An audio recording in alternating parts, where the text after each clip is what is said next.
Ya assalomu alaykum ahli YouTube, assalomu alaykum qadrli obunachilar. Sizlarda kirib kelayotgan Ramazon oyi bilan barchalaringizni tabriklayman. Bu kunga jetganlar bor, jetmaganlar bor aynilar. Shu munosabat bilan aytib o'tmoqchiman.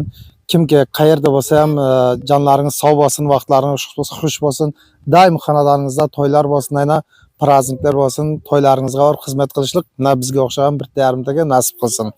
Shu o'rinda aytib o'tmoqchiman, shu musofirda yurgan aka-ukalarimizga, opa-singillarimizga niyat bilan qaysi davlatlarda, boshqa davlatlarda yurgan bo'lsa, Alloh taolo niyatlaringizga yetkazsin. Eson-omon sog' salomat uylaringizga kelib to'ylar qilingizlar, to'ylarga chaqiringizlar, to'ylaringizga xizmat qilishlik bizga nasib ro'za aylasin. Shu o'rinda aytib o'tmoqchiman, mamlakatimiz tinch bo'lsin. Hamisha shunday tinchlikda, osudalikda, yashashlikda hammamizga nasib aylasin. Shu o'rinda aytib o'tmoqchiman, yurtboshimizga mingdan ming rahmat. Yurtboshimizning bobomiz shunday sharoitlarni muhayyo qilib bergan. Shu tinchlikda, osudalikda yashab yuribmiz-da. Shu o'rinda aytib o'tmoqchiman, aziz do'stlar, kimki kimnidir xafa qilgan bo'lsam, men shaxsan o'zim kimnidir ko'ngli og'ritgan bo'lsam, kimnidir xafa qilgan bo'lsam, hammalaringizdan uzr so'rayman. Shu oyda kechiringizlar, ayna bu oy shunday oy, baxshanda oy.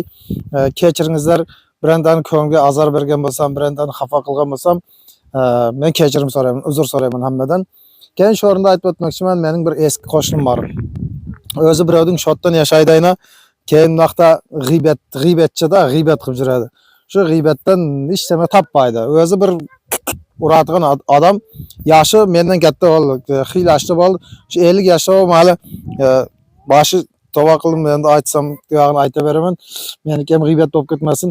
Shunday odamlar g'iybatni to'xtatingizlar ayna. G'iybat kerak emas. G'iybat xotinlar bir ba'zi xotinlar ham qiladi. Men bu gap hammaga tegishli emas. Ba'zi gap egasini topib oladi o'zi.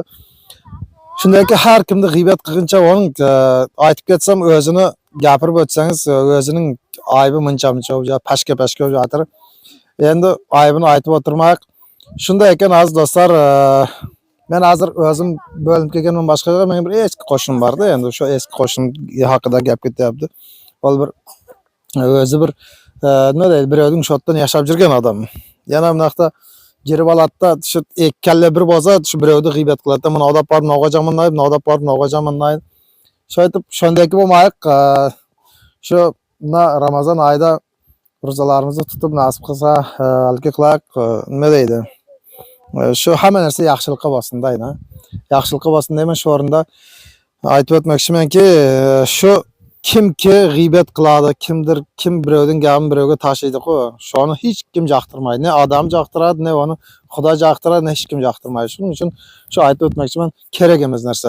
Shunday ekan, agar men shaxsan o'zim yana bir marta aytib o'tayin, birondan diliga azor bergan bo'lsam, birondan xafa qilgan bo'lsam, uzr so'rayman, kechirim so'rayman, kechiringizlar. Sizlar ham kechirimli bo'lingizlar. Yana men hammani kechirim. Meni kimki shu qadar gapirgan bo'lsa, shu qadar bir narsa degan bo'lsa, men hammasini kechirdim. Sog' bo'ling, aynan salomat bo'ling. Shu yaxshi kunlarda ko'rishaylik, to'ylarda ko'rishaylik. Paka.